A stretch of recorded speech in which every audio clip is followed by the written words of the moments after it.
আর মাত্র দুদিন পরে পর্দা নামছে অমর একুশে বইমেলার। ঈদ আমেজে দর্শনার্থী সমাগম কিছুটা কম থাকলেও ছুটির দিনে অন্য দিনের তুলনায় পাঠকের উপস্থিতি কিছুটা বেড়েছে। বইমেলা প্রাঙ্গণে আছেন সহকর্মী ফাহরিয়া ফারুকী, সরাসরি যাচ্ছি তার কাছে।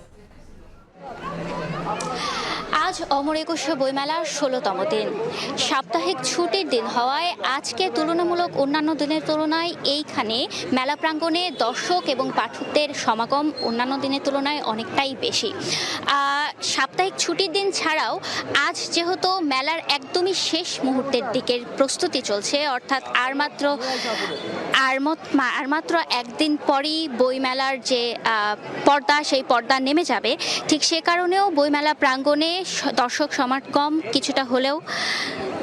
সমাগম কিছুটা হলেও বেশি।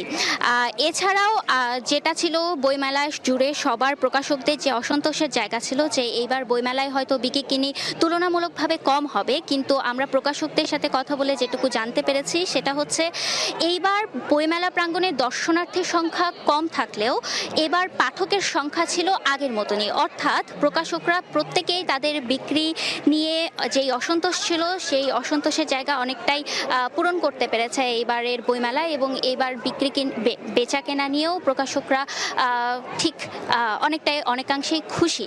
যেহেতু আর মাত্র একদিন পরেই বইমেলার পর্দা নেমে যাবে, তাই শেষ মুহূর্তেও এই বইমেলা প্রাঙ্গণে দর্শক এবং পাঠক সমাগম অনেকটাই বেশি হয়েছে। আমরা যতটুকু জানতে পেরেছি আজকে অর্থাৎ ১৩ তারিখে মোট ২১৭টি বই আজকে মোড়ক উন্মোচন হয়েছে, এবং এইবার বইমেলায় ৫৭৯টি প্রকাশনার স্টল ছিল, এবং সেই প্রকাশনার স্টল থেকে মোটামুটি প্রতিদিনই কোনো না কোনো বই বেরিয়েছে। এবং যেহেতু শেষ মুহূর্তের দিকে চলে এসেছে অনেকটাই বইমেলা, তাই বইমেলা প্রাঙ্গণে দর্শক সমাগম অনেকটাই বেশি হয়েছে।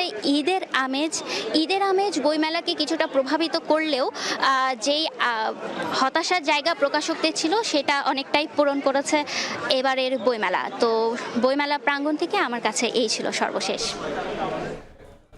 সরাসরি যুক্ত ছিলাম অমর একুশে বইমেলায়।